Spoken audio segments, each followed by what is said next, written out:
최근에 삼성전자, SK하이닉스 분위기 너무 좋죠. 이 상황에서 또 레버리지 ETF까지 나오니까 지금 현재 삼성전자, 하이닉스 또 레버리지 ETF가 블랙홀로 수급을 빨아들이면서 오히려 국장을 망치고 있다라는 그런 의견들도 나오고 있습니다. 삼성전자는 지금 30만 원대 나오고 SK하이닉스는 뭐 300만 원 찍었다 뭐 200 지금 한 5, 60만 원 되는데 레버리지 ETF는 이제 만 원대에서 매수가 가능하다 보니까 더더욱이나 이제 개인 투자자들이 어설프게 뭐 잡주하고 뭐 나름대로 분석해서 개별주로 들어가는 것보다 그냥 지금 당장 이런 최고 우량주들이 더 많이 슈팅이 나오고 있으니까 더 갈 수 있는 두 배를 먹을 수 있는 레버리지 ETF에 들어가면서 실제로 그런 수급의 블랙홀을 하는 것 같습니다. 그렇게 됐을 때는 또 개별주들이 무너지면은 여러 가지 센티가 또 무너지고 그렇게 건강하지 않을 수가 있거든요. 내용들 보도록 하겠습니다. 원래는 이제 그 서학개미를 돌리겠다면서 냈었던 게 이제 레버리지 ETF예요. 그래서 기존에 이제 우리나라 주식이 지금처럼 이렇게 슈팅이 나오기 전에는 서학개미들이 상당히 많아졌었습니다. 그래서 예전과 같지 않게 이제 편안하게 이제 해외 데이터들을 보기가 좋아졌고 이제 또 커버를 하는 사람들도 많이 늘다 보니까 서학개미들이 많이 들어갔었고 그러다가 레버리지 ETF가 나왔는데 뭐 사실 타이밍이 좋지 않았죠. 이미 이런 것들이 필요 없어도 주가가 잘 부양이 될 상태에서 나왔다 보니까 더더욱이나 그런 상황이 됐던 겁니다. 5월 27일 날 첫 상장해가지고 그 당시 규모만 하더라도 4조 3,200억 정도 되고요. 국내 ETF랑 ETN 전체 다 합쳐도요. 역사상 전례 없는 수준이 나왔습니다. 단 7거래일 만에 누적 거래 대금이 58조 원이나 나오면서 이런 ETF, 거대한 ETF가 일평균 회전율이 200%, 회전율이 돌았다라는 것은 그 시가총액의 2배가 돌았다 이렇게 보시면 되거든요. 그러면 손바뀜이 뭐 2번 일어났다라고 보더라도 과언이 아닙니다. 그리고 이제 개인 자금들이 극단적으로 현재 쏠려 있는 상황이죠. 같은 기간에서 주식형 ETF 개인 순매수가 반도체가 차지한 비중이 무려 79%인데요. 이 중에서 또 개인 투자자, 반도체에 투자한 개인 투자자들의 비중이 92%나 나왔다라는 겁니다. 결국 개인 투자자들의 돈은 삼성전자와 SK하이닉스 두 종목으로 빨려 들어갔다. 원래는 기존 우량주나 코스닥이나 아니면 다른 코스피 있는 종목들이나 이렇게 해서 주식을 시작했다가 이거 삼성전자 SK하이닉스 할까? ETF까지? 오케이 얘네 사자 이렇게 되고 있는 현실이라는 겁니다. 꼬리가 몸통을 흔듭니다. 하락을 2배 짓누르는 기계적 악순환이 돼요. 제가 레버리지 ETF는 사실 좀 비추한다라고 말씀드린 적이 있었어요. 그 이유는 뭐냐면 장 마감 시점에 목표 배율인 2배수를 맞추기 위해서 기계적인 리밸런싱을 해야 되는 거거든요. 이게 문제가 하락장에서가 문제가 됩니다. 상승장에서 문제가 안 되는데 그래서 이게 뭐 여기서 당연히 더 갈 수도 있죠. 더 갈 거라고 저도 생각하는 부분도 있지만은 이게 어느 정도 정말 의미 있는 저점까지 왔을 때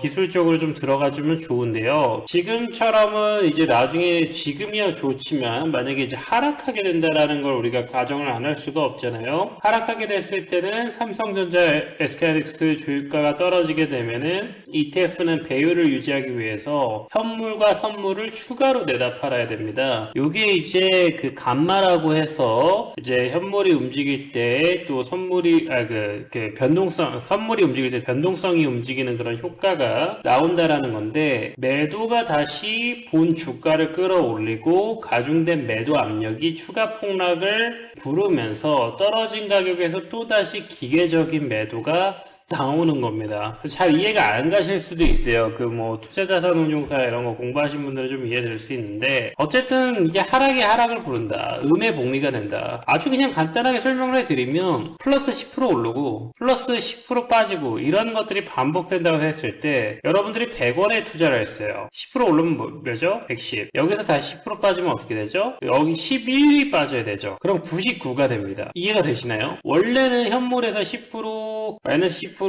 하면은 그냥 본전이죠. 내가 삼성전자 가지고 있으면.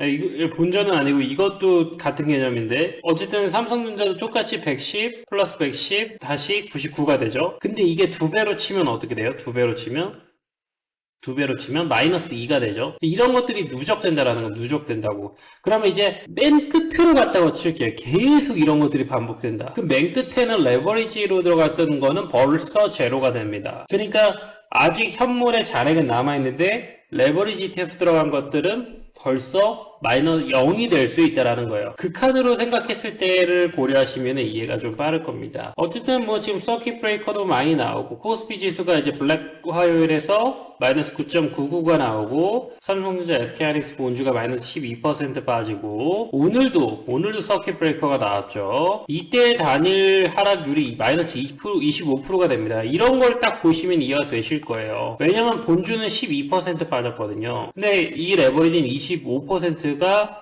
빠진 상태예요. 여기서 청산이라든지 이런 마진콜에 대한 리스크도 나올 수도 있다라는 거죠. 그렇게 됐을 때 나는 아예 손절을 치고 끝났는데 그 뒤에 오른 거에 대한 회복은 아예 보지도 못하게 되는 그런 상황도 이뤄질 수 있다. 횡보장에서도 그래서 원금이 녹아내린다.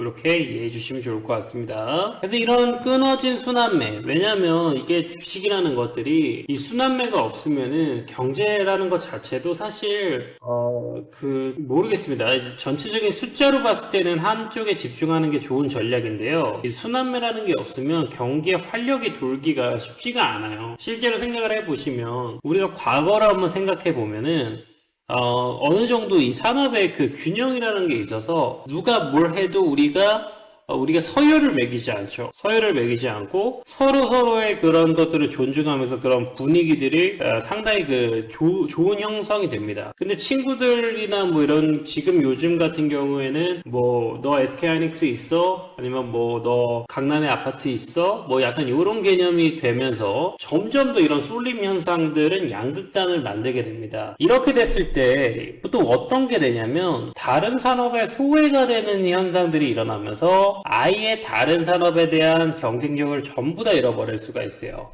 물론 지금은 우리나라 반도체가 정말 큰 혜자를 가지고 있어요. 경제적으로. 하지만 AI 사이클의 캐펙스의 증가율은 지금처럼 1년에 50%씩 나오지는 않을 겁니다. 그게 30% 될 거고요. 10% 될 거고요. 5% 될 거예요. 아주 빠른 시일 내에 될 거고요. 제가 제일 걱정하는 것은 중국이 분명히 덤핑을 칠 겁니다. 중국이 어떻게든 우리나라에 준하는 수준, 적어도 레거시 D램들은 다 따라잡을 겁니다. 분명히 돼요. 아예 안 될 거라 판단했던 디스플레이도 안 됐죠. 태양광도 못 막아요. 이 반도체는요, 굉장히 어려운 공정이 들어가는 것은 맞지만 중국은 또 달라요. 덤핑을 치면 HBM급은 아니어도 그 레거시 애들, 지금 마이크론이라는 미국의 세계 3위 메모리 반도체 기업이요. 얘네 제가 뭐 정확하게 트래킹 안 했지만 HBM으로 매출 나오는 거 10%도 안 된다고 저 장담합니다. 다 D램에서 나오는 거예요, D램. 근데 마이크론이 하는 D램은 중국도 할 수 있어요. 중국이 지금 미국과 분쟁 때문에 그렇지, 원래였으면은 지금 뭐 창신반도체나 이런 애들이 충분히 따를 수 있다. 그러니까 지금은 우리나라 2차 전지 좋았죠. 원래 이 우리나라 2차 전지는요, 중국과의 비비지도 못해요. 중국과의 비비지도 못하고, 우리나라 전기차는 중국 전기차가 세계 10위 브랜드의 테슬라 제외하고 다 가지고 있어요. 그렇기 때문에 이게 안 된다니까, 상대가. 지금 미국 무역 분쟁으로 잘라주기 때문에 그 기회가 있는 거다. 그러면 나중에는 언젠가는 아니면 적어도 유럽에서 같은 데는, 유럽도 데이터 센터를 많이 짓고 있거든요. 우리나라 반도체를 쓰지 않을 확률도 농후해요. 왜냐하면 벌써 중국의 배터리를 유럽에서는 처음에 미국 눈치 보고 안 쓰다가 지금은 잘 쓰거든요. 우리나라도 써요. 우리나라도 뭐 쌍용차가 이름 KG 이니시스로 바뀐데, KG 그룹으로 바뀐데 거기 쓰고 있습니다.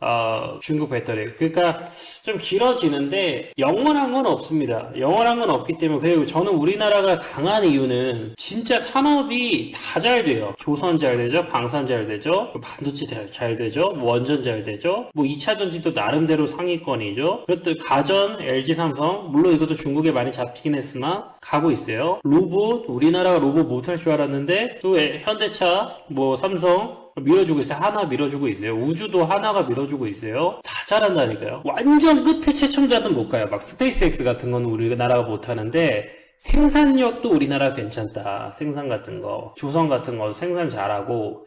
어쨌든 지금 제가 드리고 싶은 말씀은 개인들의 이런 레버리지 통해서 역으로 너무 단점들이 많이 나올 게 너무 보입니다. 그리고 이런 과정에서 결국 삼성전자, SK하이닉스가 방금 말씀드린 이유 등등으로 인해서 무너지게 됐을 때는 우리나라에 큰 충격이 올 거 있다. 그래서 오죽했으면 이복현은 아니고 지금은 바뀌었는데 지금 금융감독원장이 도입 막지 못한 것 후회한다라고 얘기하고 있어요. 서민 가게에 큰 충격 될 수 있다. 왜냐면 결국에는 이런 현상들이 계속 이어지게 되면 결국에는 레버리지 ETF에 돈이 다 몰릴 수밖에 없어요. 저도 너무 걱정됩니다, 사실. 차라리 삼성전자, SK하이닉스 사면 괜찮은데 분명히 여기에 B2 들어갑니다. 블랙 화요일 같은 거 그런 거 생기면은 심각하게 아마 개인들이 많이 파손될 거예요. 그럼 내수도 무너지고 여러 가지가 걱정이 됩니다. 지금도 어려운데. 아무튼 마무리하고요. 지금 레버리지 ETF가 오히려 국장을 무너뜨리고 있다. 이런 거에 대해서는 저는 공감을 하고 실질적으로 상승 종목은 거의 나오지 않고 코스닥은 무너지고 있는데